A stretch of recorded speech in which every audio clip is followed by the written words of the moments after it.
Welcome back, everyone. This is the gold market review for the 21st of September.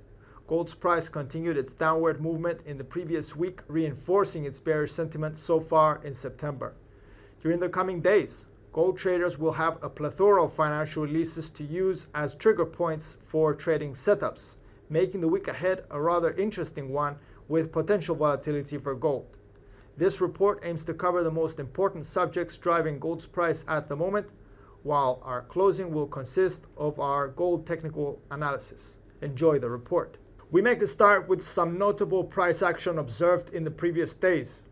The largest downside movement for gold's price during the previous week was carried out on the 16th of September. This movement came after the release of three important economic releases. During the early US session, we got the weekly initial jobless claims figure, the Philly Fed business index number, and the monthly retail sales rate. All three provided positive outcomes, with the initial jobless figure remaining nearby the previous week's low, the Philly Fed increasing substantially, and the retail sales rate moving from negative to positive territory. Of course, the fact that the releases came out simultaneously could have possibly intensified the effect on gold's sell-off.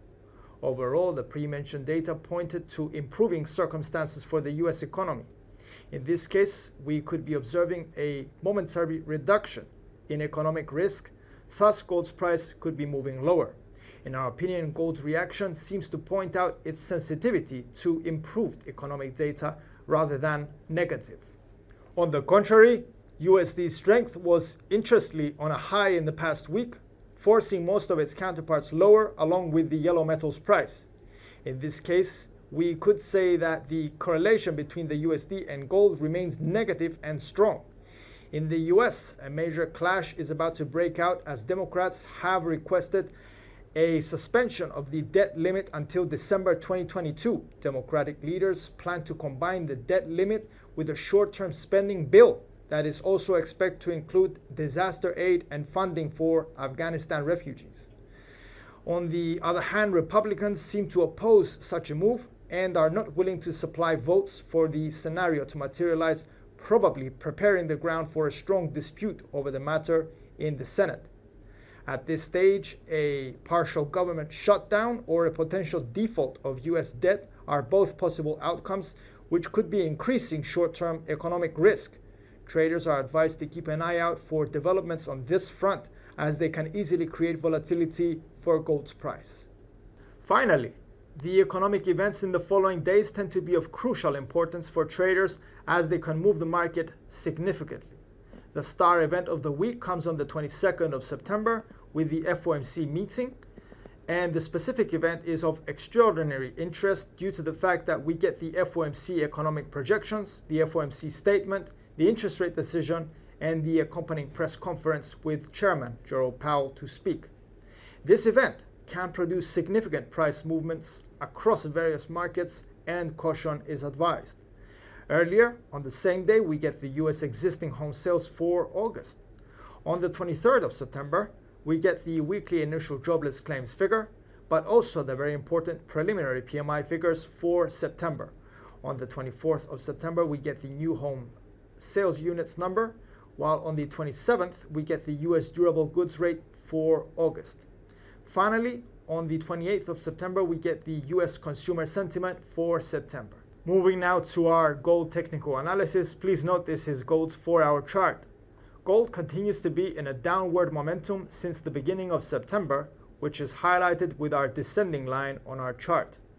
At the moment, the price action is moving nearby the 1765 resistance, which we excluded from the chart, yet seems to be accurate.